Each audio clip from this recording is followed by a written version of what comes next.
because they've been coming for something else, and you've touched somewhere else, and so they're not thinking about their headache, they're coming for their lower back, but as soon as you put your hand somewhere else, then they so yeah, it's all about paying patient, all about paying patient. Otherwise we're physiotherapists, aren't we? Yeah. I've just got 2 more questions for you actually. On that issue of your hands just going where the pain is, to what extent do you think this thing called intuition develops with experience? Do you think it's intuition or just experience? I think there's a mixture of both. I think, as I say, we kind of all go wrong in the same places for the majority of problems. Okay. So LS, SI, CD, OA, mid-thoracic. We all kind of go wrong in the same places. Okay. You've got your full postures, your sway back, and the other one, and so you'll get a patient in, and you'll see their posture, and you'll know that they have problems there, they have problems there. Sometimes they surprise you, but most of the time you'll say, okay, that's it. And so there might be a bit of intuition, but when you put your hands on and you can feel tissue that doesn't feel right, then you pretty much know where you have ballpark, really. Have there been any mentors that have changed your direction or the way you think about certain things? Or any research paper that you've picked up in the past that's... No. Okay.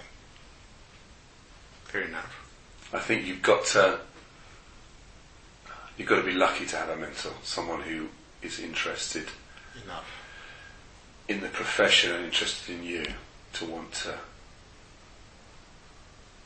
direct you or help you. Okay. And I suppose there's an element of you wanting that input as well. Yeah. Okay. I think, if you're in a practice that's very much driven by paying the bills, then have you got the time to do that? Mentor has a mentor got time to come and speak to you? Yeah. Are you so worried about losing your position if you're no good? Do you want a mentor coming in and going, Jesus Christ, did I employ this bloke? He's hopeless. Okay. There's all sorts of different pressures around. It's not as I don't think it's we're all all human beings with our own sort of issues going on in our head, and but to answer your question, no, I haven't come across anyone that maybe changed my direction. I've been on courses that I think, okay, well actually that's an interesting way of looking at things, and maybe I've adopted those from some courses, and courses are valuable from that point of view. But no, I haven't had any inspiration necessarily from anybody that said, sometimes I think osteopathy or some osteopaths. No, I'm not going to say that. Say it. It's anonymous. So. I think that some osteopaths are too far up their own arse. They think that osteopathy is going to save the world. Okay. Osteopaths are, this whole philosophy is superior to anything else that you can get, and it's, we have this divine right over all other principles, and at the end of the day, I don't buy all that. We are a different approach. We help patients. Otherwise, we still wouldn't get people coming through the door. Sure. I think in a situation where people are unsatisfied with what they get from the NHS, and it's not necessarily the practitioners in the NHS's fault, it's their lack of funding and their lack of time that they can give to people. Because up here is so important to health generally.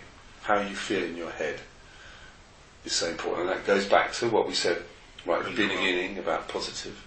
And I do take on board that you just need to reassure someone that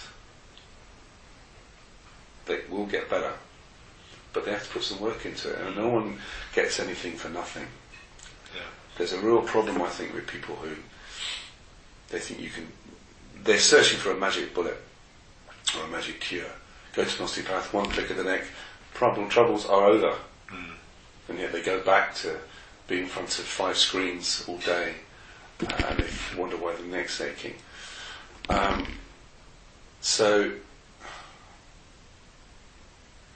I think that sometimes osteopathy takes itself too seriously, and that's a problem